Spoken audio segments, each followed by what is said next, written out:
This is all a tribute to our wonderful healthcare advisors and experts who have been with us right from the beginning. We appreciate it so much. In fact, Dr. Fauci's here. Maybe I could ask Tony to say a few words before we go any further. Thank you very much. Tony, please.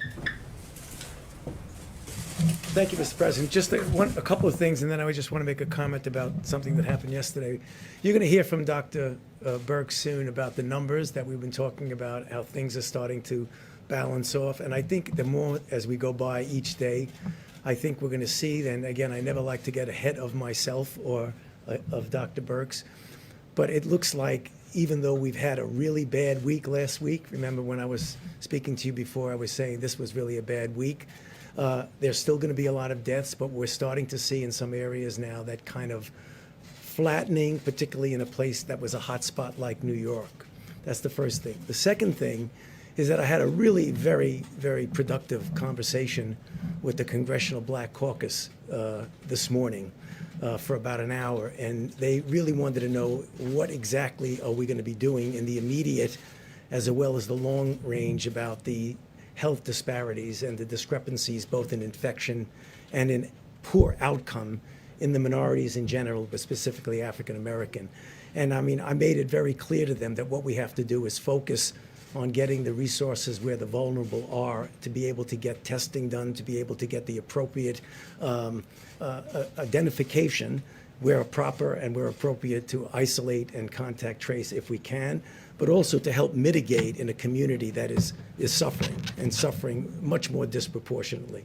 So I just wanted to get that out of the way. The other point I wanted to make is that I had an interview yesterday that I was asked a hypothetical question.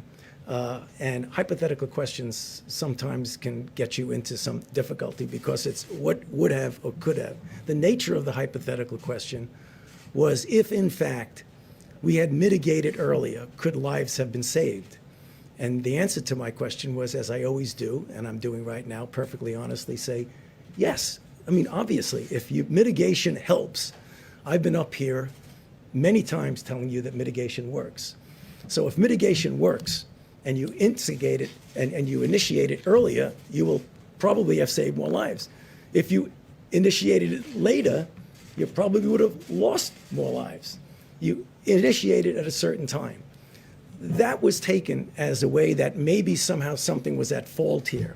So let me tell you from my experience, and I can only speak from my own experience, is that we had been talking before any meetings that we had about the pros and the cons, the effectiveness or not of strong mitigations. So discussions were going on mostly among the medical people about what that would mean. The first and only time that Dr. Birx and I went in and formally made a recommendation to the president to actually have a, quote, shutdown in the sense of not really shutdown, but to really have strong mitigation. We discussed it. Obviously, there would be concern by some that, in fact, that might have some negative consequences. Nonetheless, the president listened to the recommendation and went to the mitigation. The next second time that I went with Dr. Birx into the president and said, 15 days are not enough.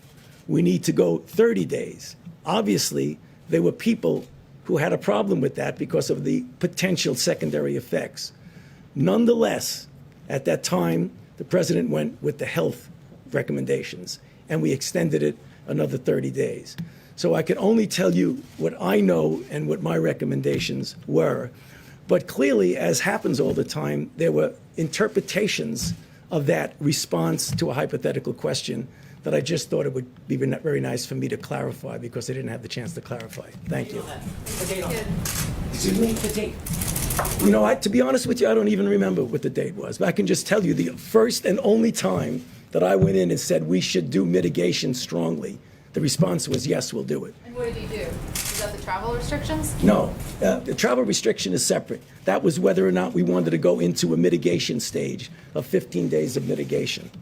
The travel was another recommendation. When we went in and said we probably should be doing that, and the answer was yes. And then another time was we should do it with Europe, and the answer was yes. And the next time we should do it with the UK, And the answer was yes. In this interview, you said there was pushback. Yeah. Where did that pushback come No, from? it wasn't. And that was the wrong choice of words. You know what it was? When people discuss, not necessarily in front of the president, when people discuss, they say, well, you know, this is going to have maybe a harmful effect on this or on that. So it was a poor choice of words. There wasn't anybody saying, no, you shouldn't do that. Are you doing this voluntarily, or did No, the president I'm doing it. arrest you? Everything I do is voluntarily. Please, don't even imply that.